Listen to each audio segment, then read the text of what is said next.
Bonjour tout le monde. Donc je suis là à nouveau après une petite pause qui a dû durer un peu plus d'un mois. Ce matin, comme ça par hasard, il y a quelque chose qui m'a traversée en me disant que peut-être ce serait intéressant, non pas de faire une vidéo sur les énergies du moment, les énergies de 2024, avec cette temporalité qu'on adore séquencer, euh, mais peut-être de mettre l'accent sur quelque chose qui nous habite tous, sur une recherche quelque part que l'on a quasi en permanence, pour ceux en tout cas qui sont en chemin ou qui se posent des questions d'ordre évolutionnel. Et il me semble que les personnes qui sont dans cet espace sont dans cet état d'esprit ou dans cette recherche. Et c'est quelque chose qui n'est pas indexé au temps et qui n'est pas indexé euh, au cycle, aux années, aux énergies du moment. C'est quelque chose qui nous traverse et qui nous habite. Et c'est la conscience. Et on se dit oui, mais la conscience, c'est quelque chose de spirituel. Déjà, on ne sait pas trop ce que c'est un bien grand mot.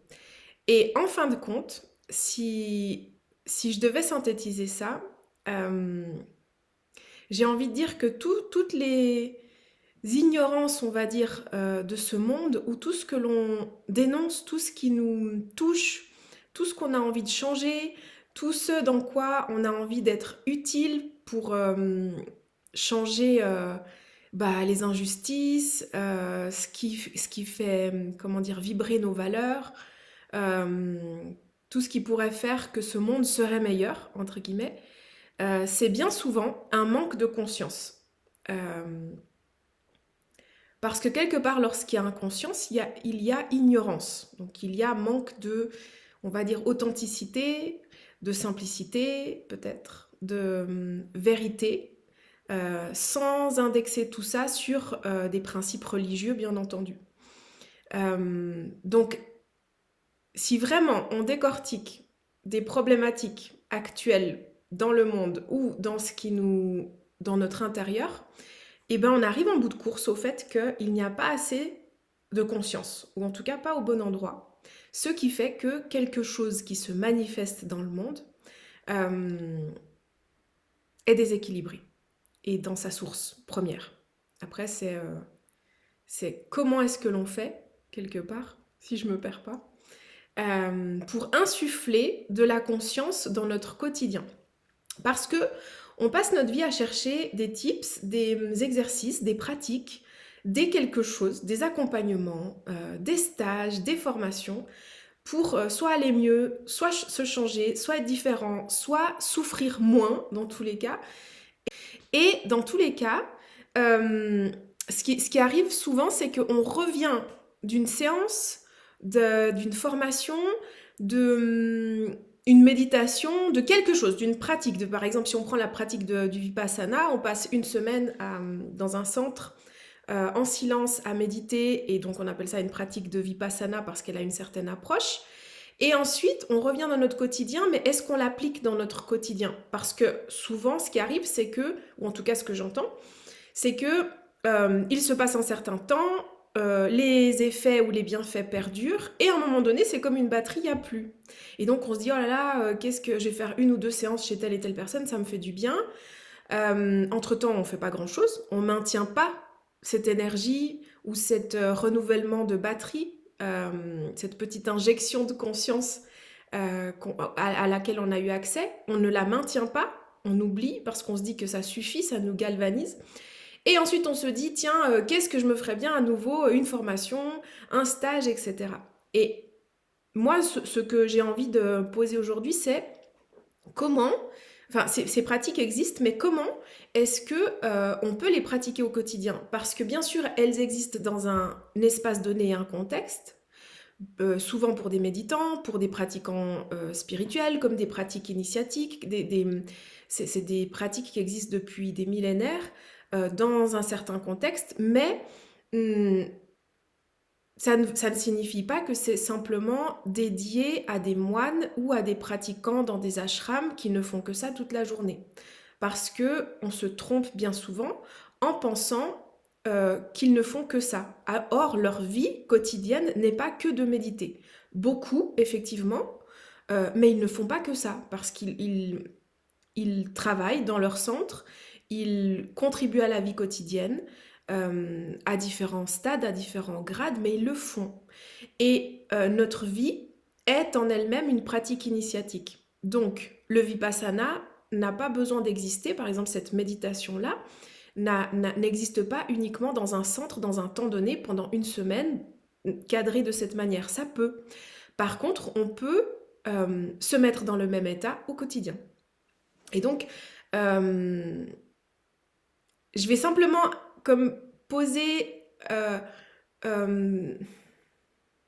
plus d'attention sur certains gestes ou certaines habitudes que l'on peut avoir au quotidien qui peuvent nous faire travailler différemment, nous faire évoluer ou en tout cas faire émerger cette conscience que l'on recherche sans cesse à l'extérieur, mais la faire émerger depuis l'intérieur sans devoir aller à la salle de sport spirituelle. Donc, on a le temps puisque c'est dans notre quotidien et on n'a pas besoin de se trouver une pratique et un moment dans la journée. C'est possible qu'on ait envie de ça.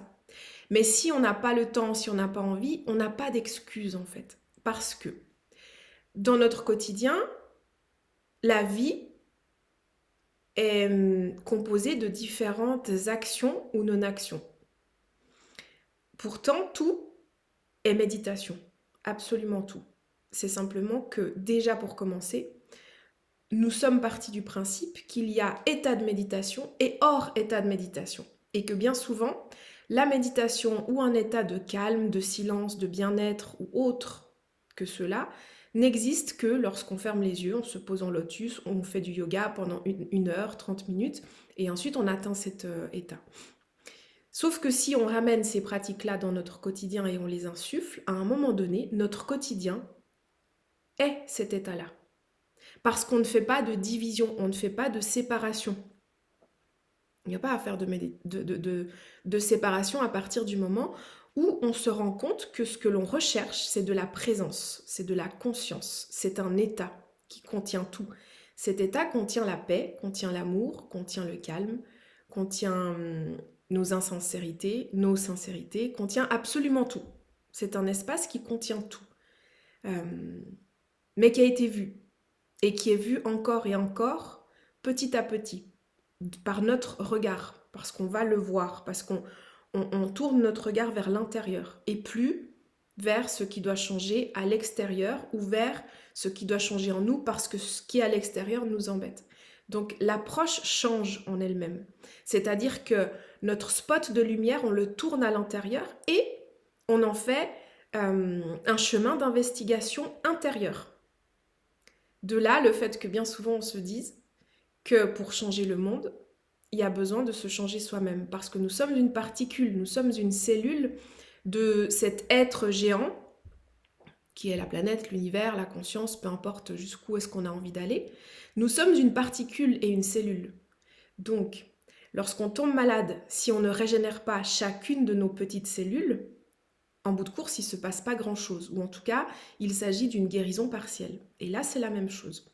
Si on souhaite voir un certain état, si on souhaite voir quelque chose changer dans le monde ou évoluer, si on souhaite voir plus de conscience, peut-être ce serait intéressant déjà d'aller en insuffler à l'intérieur ou d'aller observer avec cet état de conscience qu'est-ce qui n'est pas en conscience en nous qui génère le monde que l'on voit à l'extérieur. Parce que le monde que l'on voit à l'extérieur, il sort bien de quelque part. Et si on part du principe qu'il est généré par toutes nos consciences et toutes nos inconsciences, alors on a un pouvoir quelque part, pas en termes de prise de pouvoir, on a un pouvoir d'action à partir du moment où on se regarde nous. Et si on prend en compte qu'on est tous reliés, on est tous un être commun. Donc il n'y a plus d'excuses de l'autre ne travaille pas dessus, on n'y arrivera jamais, l'autre est inconscient, etc. Il y a, va déjà regarder à l'intérieur ce que toi tu peux faire en toi, ce qui est déjà énorme parce qu'on se rend compte qu'il y a un travail colossal et qu'en une seule vie, on n'y arrivera pas forcément à changer. On change beaucoup de choses, aujourd'hui les choses vont beaucoup plus vite, mais qu'il y a énormément d'inconscience et d'ignorance. et que donc on est tout petit. Et on réalise à ce moment-là que euh, bah, le travail que l'on peut faire à l'intérieur est déjà énorme, bien suffisant dans cette approche que l'on pourrait avoir euh, sans devoir se perdre ou perdre notre énergie à vouloir changer je ne sais trop quoi d'autre à l'extérieur, puisque c'est déjà colossal d'observer et mettre de la conscience à l'intérieur de nous. C'est déjà énorme. Sauf que, et souvenons-nous-en, on passe notre vie à regarder à l'extérieur, en partant du principe que l'extérieur doit changer, et qu'on doit le faire par des révolutions, et qu'on doit le faire par des attaques, bref, très militants. Ce qui est intéressant dans certains cas, mais à partir du moment où ça a été vu intérieurement. Si notre labour fait qu'on a changé, ou en tout cas posé de la conscience dans nos ignorances, l'action qui en ressort ne sera pas militante ou révolutionnaire. Elle pourra avoir une puissance beaucoup plus grande, mais elle ne sera plus dans la résistance. Elle sera juste. Et elle ne viendra pas de notre ego humain, mais d'une source qui est beaucoup plus puissante que cela. Parce que si on part du principe qu'on peut changer l'univers entier juste avec notre petit cerveau humain et notre petit ego, je pense que là, il y a peut-être une autre réflexion à avoir sur une question d'atteinte et une question d'humilité. Mais c'est juste mon point de vue. Et donc, si j'en viens au fait, au quotidien, on se lave les dents. Au quotidien, on cuisine, on mange. Au quotidien, on respire, on s'habille, on travaille sur différentes actions dans ce contexte-là. On peut faire du sport, on se balade, on a des activités, des passions, on lit. Je dis juste ce qui me vient tel quel. Mais tout cela peut être fait dans un certain état d'esprit, c'est-à-dire que si on veut voir plus de conscience dans le monde, peut-être ce serait intéressant de réaliser comment est-ce que c'est lorsqu'on est en présence. À partir du moment où on observe comment on vit les choses, est-ce que là, je mange en présence et en conscience? Si oui, qu'est-ce que ça change? Et rien que d'observer ça, quand je me lave les dents, est-ce que je suis en train de réfléchir à ma liste de courses? Est-ce que je suis dans ma tête en train d'avoir 1000 pensées? Parce que se laver les dents, c'est quelque chose d'automatique. Mais est-ce que je suis vraiment dans une conscience pleine de l'action que je suis en train d'avoir? En train de prendre soin de mon corps, me laver les dents, et pas en train de me dire dans ma tête que là, je suis en train de me laver les dents, que je passe ma brosse à dents à droite. Ça, c'est mental. C'est vraiment de sentir si on peut être entièrement là dans l'action que l'on est en train d'avoir. Et on peut avoir au début la sensation que notre présence, notre état de présence, est différent entre le moment où l'on travaille, si on fait de la comptabilité par exemple, et le moment où on est en train de se brosser les dents, ou le moment où on est en train de méditer en lotus, ou alors le moment où on descend les escaliers pour sortir de chez nous. Et c'est possible, à un moment donné, il n'y a plus de différence, parce que l'état d'attention et de présence a été travaillé, et encore, et donc il s'élargit, et donc il n'y a plus de différence. Parce qu'en bout de course, il n'y a pas de méditation ou non-méditation. Et voire même plus loin, en bout de bout, et peut-être encore plus, méditation ne veut pas dire grand-chose, quelque part, parce que tout est présence. Et si on dit méditation et non-méditation, ça voudrait dire qu'il y a division. Or, si on vise la conscience ultime, le 1, il n'y a pas de division, donc il n'y a pas de case. C'est un état dans lequel on est tous en permanence. C'est simplement d'en prendre conscience. J'ai répertorié, je me suis fait une petite liste là, sur j'ai répertorié 7 types de, comment on va dire, de plans, d'endroits ou d'états dans lesquels on pourrait porter notre attention. Et ensuite, je vais simplement vous guider dans une toute petite guidance ou méditation, vraiment toute petite. Après, vous pouvez comment dire, l'élargir si vous en avez envie, pour l'utiliser comme une porte dans notre quotidien pour sentir comment c'est lorsqu'on est en conscience ou en présence. De manière à ce que, quelque part, ces exercices nous fassent prendre conscience que l'on peut travailler cette conscience, cet état de paix ou cet état simple de présence entier à ce qui nous habite et ce qui nous traverse en permanence. Et qu'il n'y a pas besoin de payer 12 000 boules pour aller suivre un stage sur la paix. C'est possible, ça dépend d'où on vient, mais que c'est pas nécessaire parce qu'on a gardé cette idée en nous qu'il faut consommer et on donne une certaine valeur aux choses, donc plus c'est cher, plus ça veut dire que ça fonctionne, alors que c'est possible on en ait envie. Mais il y a plein de choses qu'on peut faire dans notre quotidien déjà avant ça, et ensuite sentir si on en a encore besoin. Parce qu'il n'y a pas, c'est pas une nécessité, c'est une vue de notre esprit que de sentir qu'on n'est jamais assez et qu'on n'est jamais au bon endroit et qu'on devrait faire quelque chose, au lieu d'être entièrement ce que l'on est, pour atteindre quelque chose, on ne sait même pas ce qu'on doit ou ce qu'on aimerait atteindre, on veut juste pas de souffrance. Or, la souffrance, elle se délite lorsqu'on la met en conscience. Et ça, c'est un travail intérieur qui ne nécessite pas d'achat, de consommation, de contexte.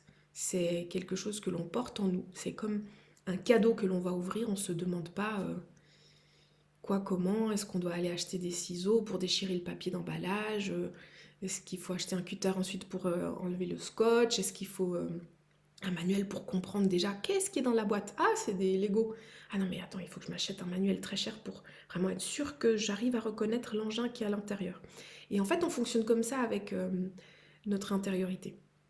Donc, les 7 types que j'ai répertoriés, ce serait par exemple dans le cadre du physique, quand on veut travailler notre conscience ou notre paix physique, ou en tout cas pas explorer notre paix physique sur ce plan-là. Je crois que je l'avais déjà abordé dans une vidéo.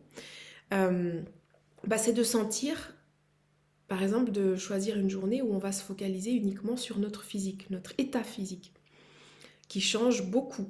On peut partir du principe que une des facilités, ce serait de sentir notre respiration. Et donc d'être connecté à notre respiration en permanence. De sentir les temps de latence, de sentir la durée de chaque inspire, de l'expire, de sentir comment réagit notre corps, à quel niveau est-ce qu'il bouge, où est-ce qu'il y a du mouvement, qu'est-ce qui se passe à l'intérieur lorsque on porte notre attention à notre corps à travers la respiration, à travers nos sensations. Et quand je dis corps, c'est les pores de la peau, c'est la peau, c'est nos organes, c'est l'énergie qui circule à travers nos méridiens, c'est de sentir l'air sous les narines, c'est de sentir ce qui se passe dans nos yeux, sous les paupières, derrière les oreilles, les lobes, c'est de sentir qu'est-ce qui se passe dans le cuir chevelu. Et en fait, c'est juste de porter notre attention là-dessus toute la journée. Et on explore notre corps. Et si on porte cette attention-là comme si c'était une nouveauté, comme si notre corps était quelque chose qu'on n'avait jamais exploré, on réalise que c'est un terrain qui est extrêmement vaste. Et que même en une journée, on n'a pas forcément conscience de tout ce qui se passe. Puisqu'il y a des cycles dans la journée. Et que oui, si on décide d'observer notre foi une journée, peut-être qu'on aura beaucoup d'informations. Et encore, le but, c'est pas de prendre des informations, mais je veux dire qu'on puisse y goûter et réaliser qu'il se passe beaucoup de choses dans notre foi et que peut-être le lendemain, on aurait encore envie d'y retourner parce qu'il y a encore d'autres cycles, d'autres rythmes. Notre état de fatigue, ce que l'on mange, qui l'influence, etc. Donc, il y a ce côté physique et de sentir également de l'autre côté comment est-ce qu'on peut le poser, le reposer, se ressourcer. Mais de demander à notre corps physique comment est-ce qu'il a envie de se ressourcer. Et c'est lui qui nous répond. Parfois, il nous dira du sport, une sieste, de la relaxation, si c'est le cas, de quelle manière. Parfois, c'est juste de se poser sur le tapis et de regarder à travers la fenêtre les nuages passer, c'est de la contemplation. D'autres, ça va être effectivement de se poser en lotus et d'aller en méditation, si c'est notre manière de méditer. Ça peut être des méditations actives, d'aller se balader en forêt d'une manière totalement présente, à chaque pas que l'on pose, en même temps que la respiration, en même temps que l'on sent craquer la végétation sous nos pieds, simplement d'être connecté là où on est entièrement et de voir ce qui se passe. à ce moment-là dans notre être. En fait, c'est vraiment pas de faire, mais c'est d'être, avec tout ce que cela implique. Euh, il y a également le mental, donc d'observer notre mental toute une journée, ou parfois on peut se dire qu'on peut faire ces pratiques-là pendant plusieurs jours, plusieurs semaines, d'observer quand il y a beaucoup de pensées, quand il n'y en a pas, ou qu'on pense qu'il n'y en a pas, quelle est leur nature, quand est-ce qu'elles débarquent, est-ce qu'on est capable de rester là sans penser? C'est une question.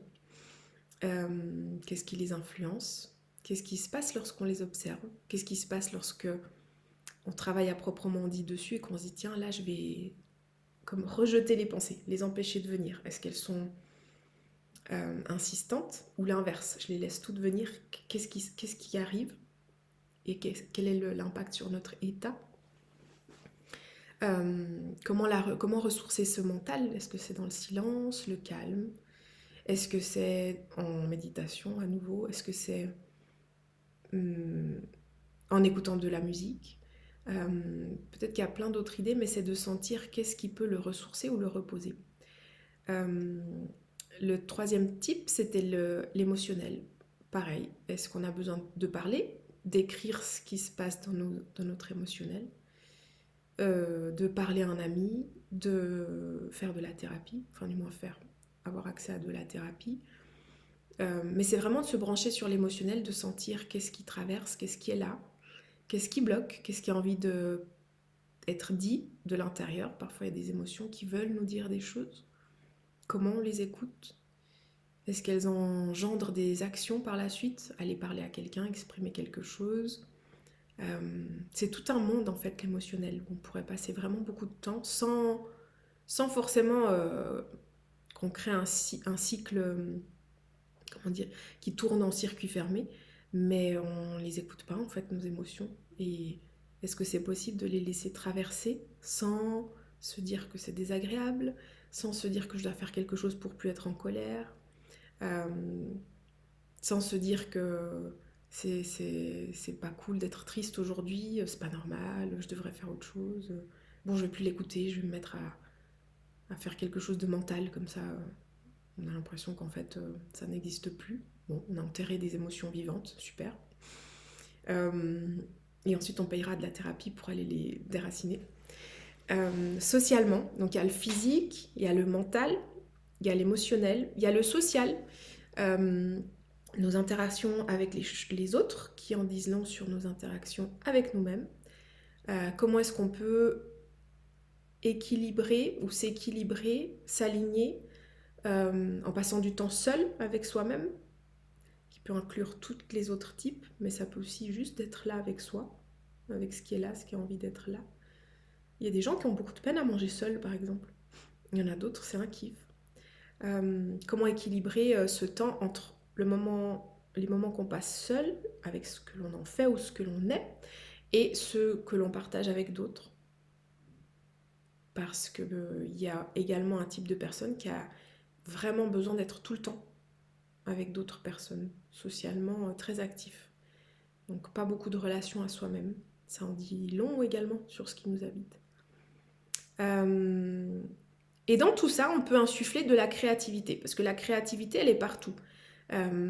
Donc le fait de peindre, de jouer de la musique, d'écouter de la musique, c'est moins créatif, d'écrire, de faire de la photo, enfin faire de la poterie, plein d'autres choses qui me viennent pas à l'esprit, bricoler.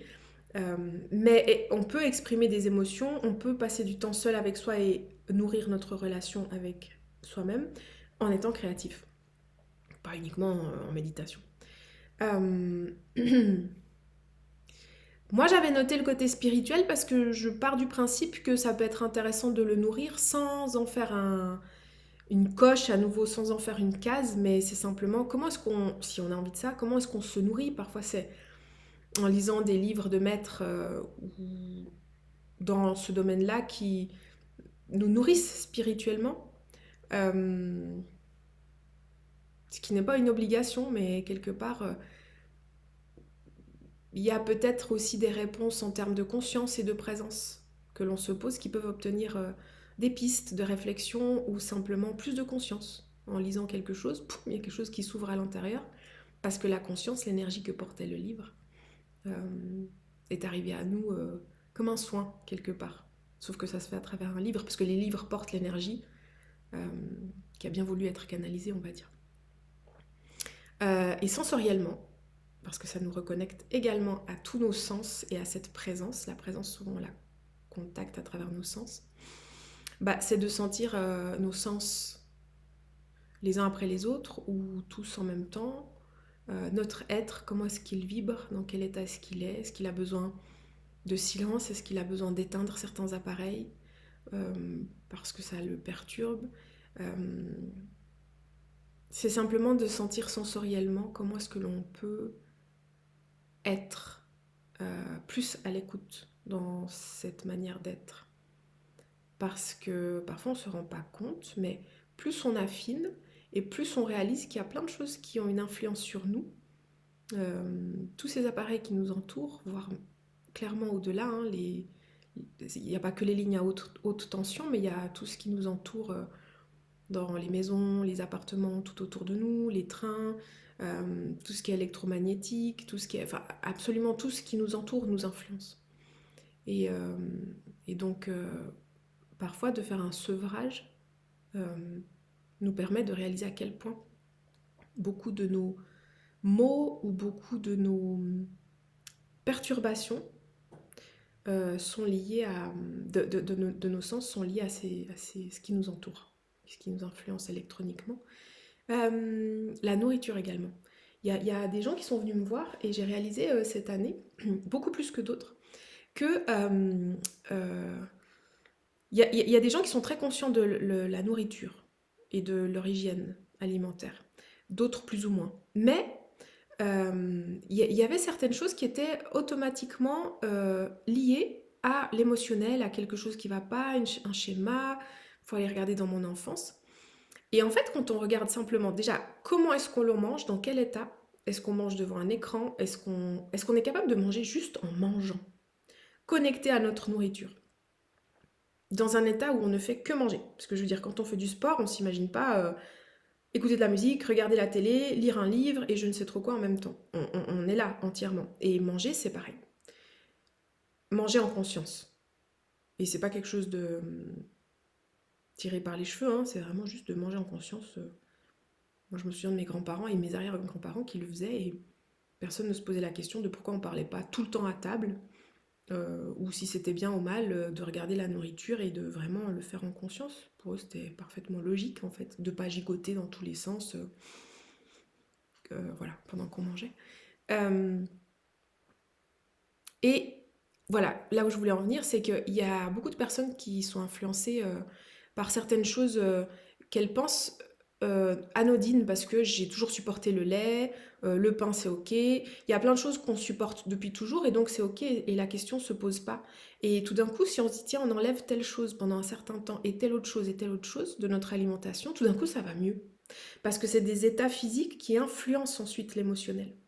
Et on s'en rend pas forcément compte, mais c'est pas toujours l'émotionnel qui influence le physique. On peut avoir des digestions extrêmement longues, on peut avoir ne plus supporter certains aliments qu'on supportait jusqu'à il y a, enfin depuis 40 ans.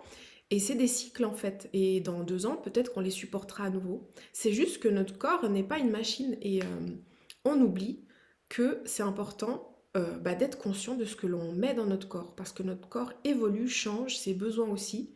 Qu'on n'est pas tous les jours HS, qu'on n'est pas tous les jours plein d'énergie, qu'on n'est pas tous les jours, on n'a pas toujours les mêmes besoins. Et parce qu'on aime l'équitation, c'est pas parce qu'on va en faire toute notre vie. Peut-être qu'on aura envie de crossfit, ou peut-être qu'on aura envie de pilates, ou de yoga, mais c'est de l'écouter. On est des animaux vivants, on a des besoins qui changent en permanence, d'autres qui changent régulièrement, sur des mois ou des années, mais on ne se regarde pas en fait, on ne se regarde pas vivant, on ne se regarde pas se dilater, on ne regarde pas grand-chose de ce qui nous habite et on aimerait atteindre une conscience et une justesse qui nous dépasse et on réalise pas que c'est déjà en regardant quelle est la conscience que l'on porte sur notre être en fait, est-ce qu'on est vraiment vivant? Et ça, c'est aussi parce qu'on a des influences qui viennent de différents endroits. Mais je lisais tout à l'heure quelque chose qui résumait bien ce que j'avais envie de poser. Et c'est si on veut sentir la présence en une phrase, euh, ça dit n'adoptez pas de posture, ne supprimez pas l'essence, ne limitez pas la parole, car rien n'a besoin d'être entrepris. L'esprit se reposera sans vaciller, où qu'il aille. Donc quelque part, on n'a besoin de rien parce que la présence est là en permanence. C'est toujours là.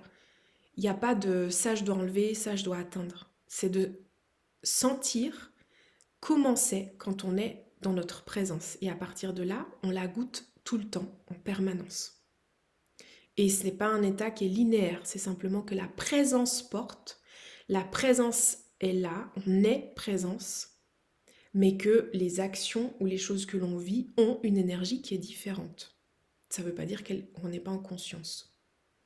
Et du coup, là, je vais passer simplement à la petite guidance qui peut permettre de sentir cette présence et de la glisser dans notre quotidien en permanence si on en a envie. Ce qui est déjà un énorme exercice, une belle pratique que de sentir toute la journée quand est-ce qu'on est en présence et quand est-ce qu'on ne l'est plus. Et à partir du moment où on sent que l'on ne l'est plus, de toute façon, on y revient automatiquement dès l'instant où on s'est rendu compte qu'on n'était plus. Automatiquement. Parce qu'on s'en rend compte. Et donc à ce moment-là, l'ego, poum, c'est comme s'il avait été observé et il tombe à l'eau. Donc on est à nouveau dans la présence. Mais c'est intéressant. Et ça muscle notre présence et notre conscience. Et donc ça la développe. Et plus on le fait, plus on est dans cette présence et conscience qu'on recherche à travers tout ce que j'ai énuméré en début de vidéo. Et donc je vous invite à vous poser dans un endroit où vous pouvez vous détendre en sécurité et prendre le temps de fermer les yeux, de simplement prêter toute votre attention à la respiration sans vouloir atteindre quoi que ce soit comme état, simplement de fermer les yeux, de sentir et d'observer votre respiration, de constater son mouvement qui est régulier, l'inspire, l'expire, les silences entre chaque inspire et chaque expire, et en même temps de porter votre attention sur les sensations de votre corps.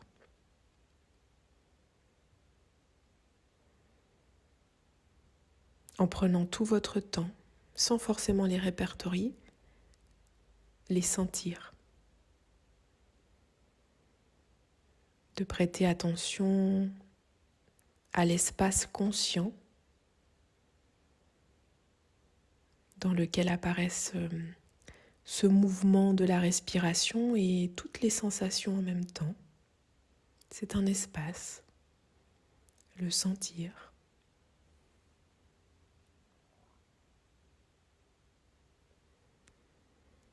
De réaliser que bien souvent, on pense que notre présence, notre conscience est enfermée dans les limites du corps, comme si cette conscience était à l'intérieur du corps. Mais simplement de se poser la question, est-ce que c'est le cas pour moi maintenant, à partir de l'expérience que je suis en train de faire juste là, à l'instant? Est-ce que je suis enfermée dans mes sensations? Est-ce que je suis enfermée dans mes sensations? Est-ce que ces sensations apparaissent juste là? Est-ce que ces sensations se présentent à moi, dans ma présence?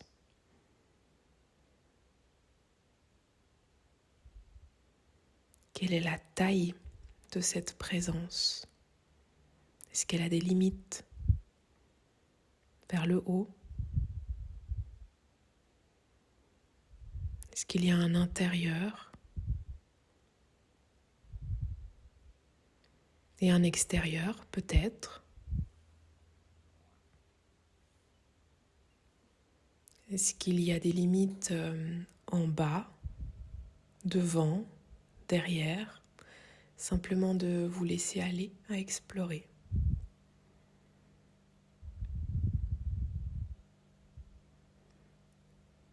D'observer si cette présence n'est pas un espace de conscience sans limite, peut-être.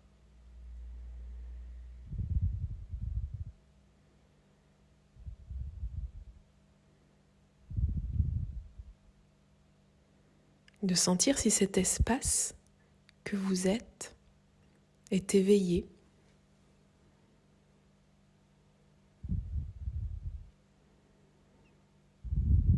Est-ce que vous faites le moindre effort pour être éveillé?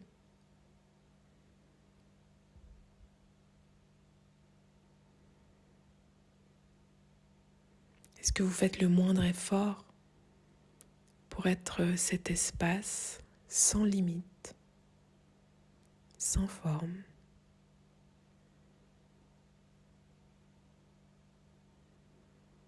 Un espace de conscience infini, informe, éveillé.